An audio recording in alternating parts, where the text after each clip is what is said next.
What is one of the biggest forms of energy consumption for any building that is leading to an increasing amount of emissions every single year? It's to cool a building. Now, what if we were able to take and make that so much more energy efficient? What if we were able to make it so that we were not consuming so much energy when trying to cool a space? Well, I got to speak with a company that is doing just that. They are drastically reducing the energy consumption needed to cool a building, and they are organic heat exchangers. And I got to meet up with Nick, who explained to me exactly how they are able to reduce the energy consumption for hotels and other commercial buildings like data centers by up to 80%. Now that's incredible. So stick around all the way to the end to hear the three pieces that they use to drastically reduce energy consumption for cooling and what their goal is to scale this company globally.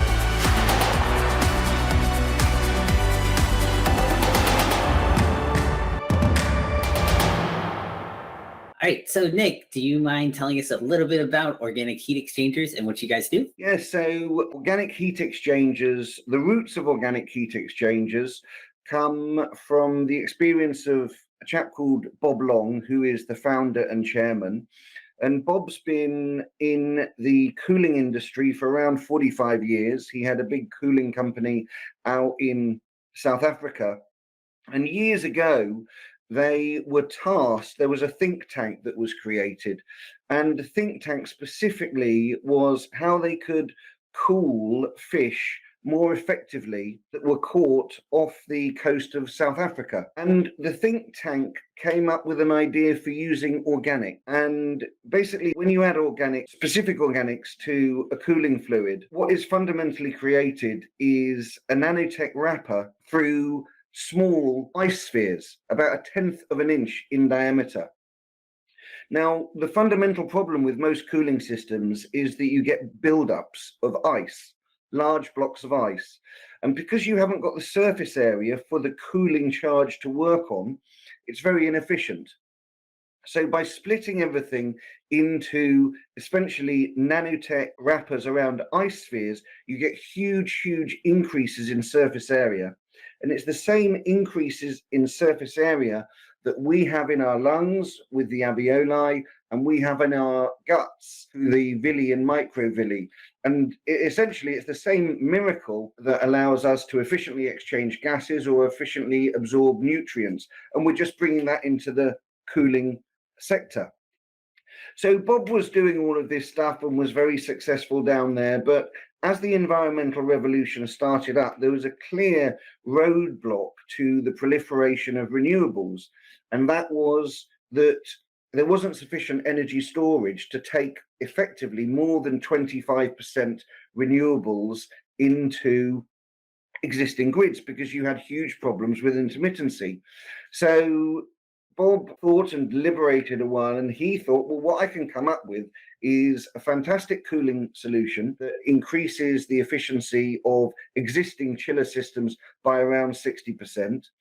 I can add a massive amount of capacity to that, maybe around 5,000 litres to a 100-litre system, and this will create a battery. And I can add artificial intelligence to that to allow users to be told when they should charge up the system, i.e. when electricity prices are cheap. And all of that together could probably decrease cooling costs by around 80%. And this is what EnergiVault is. And if you're decreasing cooling costs by around 80%, it's obviously a huge bonus to refrigeration plant, manufacturing facilities, data centers, etc., because they have very large cooling costs. But actually, if you're living out in temperature-challenged countries such as Dubai, UAE, Texas, Florida, Singapore, India, your cooling cost can account for 80% of your power generation. So then it turns into a necessity. So organic heat exchangers started in 2016. We developed EnergiVault over a period of years. And last year, the patent came through, which means we can start running the entrepreneurial gauntlet. And we're on the first stage of funding EnergiVault now. Wow, that's really awesome. And I mean, you guys could have probably done a lot with just, one aspect of some of the things that you listed that you guys are doing when you include just the efficiency of creating those spheres to increase the efficiency. I mean, that's huge. But then you added on, artificial intelligence and what was the third one again? Say that. The AI. So basically, you've got three things: increases in surface area. You've got the added capacity, 5,000 liters to 100-liter system, which effectively creates a battery. And then the third one is the artificial intelligence. Yeah, so definitely. I mean, those three things combined just create this amazing advantage for these systems. So, just to kind of start off with that first aspect there, I'm just a little not completely in tune with everything that goes on in a cooling system. So, what is the current technology? Like, what is the increase in that surface area inside? Like, what is it right now, currently? Like, what does that surface area look like currently? So any commercial and industrial application for cooling will have an existing chiller system. And a chiller system works a little bit like a big fridge.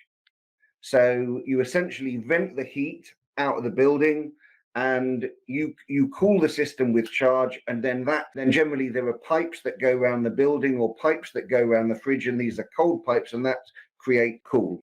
EnergiVault is maybe a 5,000 liter tank, which is a retrofittable bolt-on to the existing chiller system. And it is the EnergiVault that has its own charger and is full of its own organic cooling fluid. And the organic cooling fluid basically will never freeze into an ice block. And we call it a phase change material, which it is, because it's going from ice, which is solid, to liquid in this case. But effectively, it is like a bit like a slush puppy. A slush puppy can absorb cool very, very quickly because the cool can get to every little ice sphere very, very fast. So this is the phase change material. Gotcha. And so with the bolt-on action of that Tank, battery, the tank. Cooling battery, yep. Right. So can that also be separate too? Like, can you install it in a new system, or is it just always just like kind of bolted on? It can work independently of an existing chiller system, but we don't really want to go for that. We want to go for a non-disruptive complementary product to existing chiller systems. Gotcha. How are you guys using the AI, stepping into that part, the second part there? How are you implementing the AI to help with the cooling system? Absolutely. So look, I'll give you an example that we can all understand, and me specifically, because I'm Director of Investor Relations and not an engineer. But David Kane is one of the directors of Organic Heat Exchanger. He's got a PhD in this Internet of Things and all sort of stuff like that. So the AI system for a hotel is a simple application.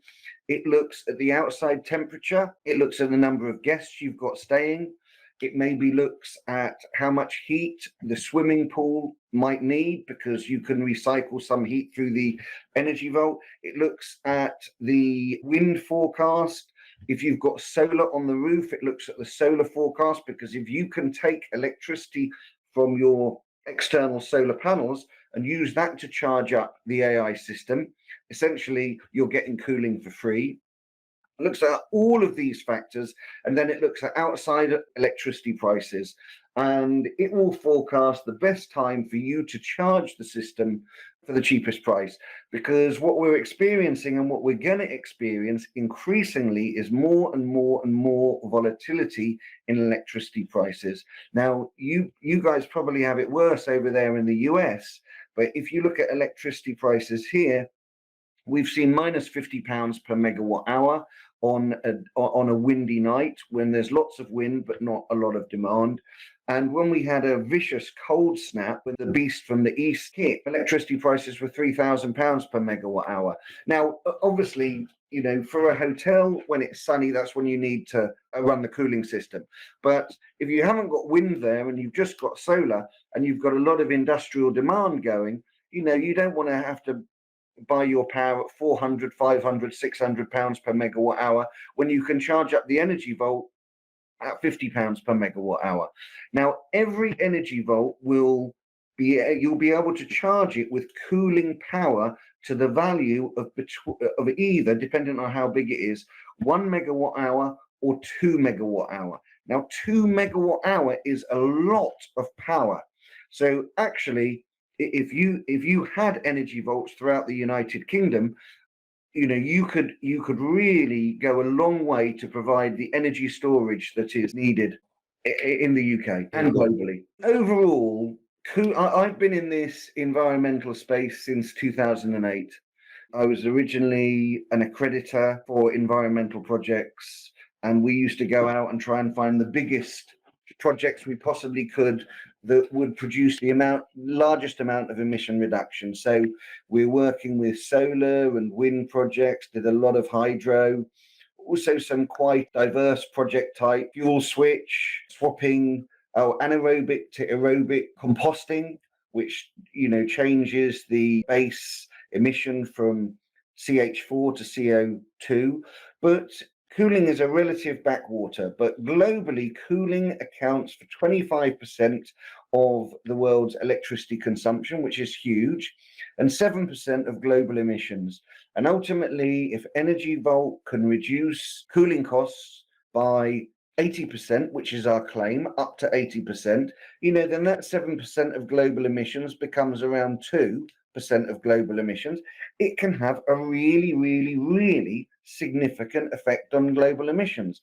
And, in terms of what solar PV does, solar PV is great, but there are a lot of emissions that come from manufacture. But, it's on about the same net reduction in emissions that solar PV can create. And relative to what a small $300,000 unit can produce, it's much the carbon emission intensity of the reductions that EnergiVault can produce, it is much better than solar PV. So environmentally, it is, in my view, a complete game changer. Right, definitely. And especially since it takes into account, whether a building has solar, or there's so much to be said to not just creating more energy, but also by reducing the consumption of energy as well. There's that huge side to it. It's really important too. We've got to become more efficient with what we have. And that's what you guys are out to do. Energy efficiency is a really cheap win. Definitely. Do you have a prototype? Have you developed one yet, or are you still in that early stage funding so that you can develop the prototype and get something out there? Yep. No, the prototype's done. Done, and the prototype's been working for about 2 years. The patent comes through, so we're protected globally. And now what we're doing is we're raising £750,000, about $1 million, to create commercial demonstrators, and we will put these commercial demonstrators in various sites around the United Kingdom, possibly Ireland. And the deal on that will be that we will be able to link them up to the internet, so they will have they will show a real-time performance of the EnergiVault versus the base case. So basically, it's the independent trials is the next stage, and then we will launch hopefully a massive sales campaign around the world and try and keep up from the manufacturing side of things to take EnergiVault globally. Awesome. That sounds great. And what is your perfect application for EnergiVault? Like where would that be? Yep. So any hotel, well, firstly, anywhere that has an industrial or commercial chiller, but specifically where we're interested in is hotels, data centers, a lot of manufacturing, plastics and rubber, food and drink. A lot of these need to cool very, very rapidly. So there are loads and loads of applications, but that's probably the 5. Hotels and retail, data centers, food manufacturing, rubber and plastics are the hot ones. Use a lot of power for cooling. Definitely. Very cool. And then shifting over into social media now, what is your perspective on social media for organic heat exchangers? Are you guys looking to use social media in 2022? What is your outlook on social media? We're using LinkedIn at the moment, and we're linking up with people from industry insiders, clean tech enthusiasts, other startup investors. But we're interested in scaling it. I came to the party late, really, on Twitter And it's a startup company. So, we've got a Twitter account, but I don't really think it's being used much. I think we've got a Facebook account. We've got a LinkedIn page. So LinkedIn's going professionally. We're interested in exploiting commercial social media as much as we can, but we don't really have the users, I think, and the followers to be able to get it out there effectively. And it's not a business to consumer brand. So probably need a bit of help there, Billy. I got you. I understand. It's definitely, especially when you're starting up with a new company, you're trying to tackle many different things, and social media is just one of those aspects of getting your message out there. So definitely using LinkedIn is definitely your place of focus for organic heat exchangers. I think that's definitely a huge place that you guys can succeed in, especially looking to get people who are clean tech enthusiasts who are looking to really help spread your message because they think, oh, you guys are doing something awesome, which you guys are. You guys are doing something really awesome. So having that ability to be able to connect with people and partner and say like, oh, can you really promote what we're doing? I think that's huge for you guys, would be for LinkedIn. And the other social media sites, they're good for different things, but LinkedIn definitely has that professional vibe to it that I think you guys definitely want to work with, because of the fact that you guys are looking to do B2B and really help to target those data centers and the hotels and things like that. So I definitely think that's a definite way to go. What have you guys been trying so far out on LinkedIn? Just a couple of applications that work with Sales Navigator. Gotcha. Very cool. And what is your kind of strategy around that? Are you guys just kind of sending a message, or how are you bringing about your kind of LinkedIn? Sending a message saying that we're funding, looking for agents, distributors, people that want to help us along, people that want to invest and then help us along, just basically spreading the word. Definitely. And are you guys doing anything in forms of content? Are you posting a lot? What are you guys looking on that? We're posting a fair bit. We've got a crowdfunding campaign going on at the moment with CrowdCube. So we are promoting that as much as we can. And, we'd like to get into the hearts and minds of sustainability directors throughout the US, because many of these guys have been given the mandate to reduce their emissions. And EnergiVault is a very, very effective way to do that. Because it's in England it's cheap as chips compared to the emissions that it can produce, so it's the low-hanging fruit. So that would be a really valuable thing to get, because every single hotel in the US could benefit from an EnergiVault. And payback in Dubai is probably going to be less than 6 months. Payback in some of the mid states would be 2 years. In the southern states, it's going to be probably a year or a year and a half. And I look in some of the northern states, most of Canada, it's probably not going to be more than 3 years. So you get 20 years of life out of it, but 3 years payback. It's hopefully not much of a no-brainer. And also, the US is very open to new things. We hope they embrace EnergiVault, and we're very, very keen to use social media to do that. Awesome. And I mean, 6 months for, being able to see that return on investment, like you're already saving, past that. That's a lot better than like solar. Like, you're taking a lot longer to see a payback from that. So Absolutely. Look, that is for, that's for temperature challenge states. So maybe Texas and Florida, in Dubai, when the country spends 80% of its power on cooling, there's a phenomenal return there straight away. That's awesome. And so I think as your focus kind of first in launching the UK side of things, those first centers that are going to be the use cases. Test cases in the UK, and then once we can independently validate our performance, then we go probably worldwide, focusing on temperature challenge regions around the world that also have money. So the southern states of the US is going to be a big one. Anywhere in the US in the summer, but places like that. Awesome. And so what is your timeline for that? So we should be the demonstrators. We're funding the demonstrators now. They should be active by July, operational by July. And then international launch will be next January. Awesome. That sounds great. I can't wait to see that. Very cool. And besides the, getting those individual use cases done this July and the rest of the year. Do you guys have any other goals that you're looking to hit in 2022? No, not really. I mean, the product's ready, the patent's ready. We've really just got to take things one step at a time now. We're going to look for more funding in Q3, but that'd be it. If we can get the commercial demonstrators operational in 2022 and we can get some more funding into the business, then 2023 would be our big international launch. So if anybody wants to reach out to you, get in touch with you, how can they do so? So I'm Nick D, NICKD at o-hx.com. The engineers of you will know that H-X is actually the engineer's sign for a heat exchanger. So in this case, it's o-hx.com. And of course, we're all over the internet. Just look for EnergiVault, V-A-U-L-T, Energy, ENEGIVAULT,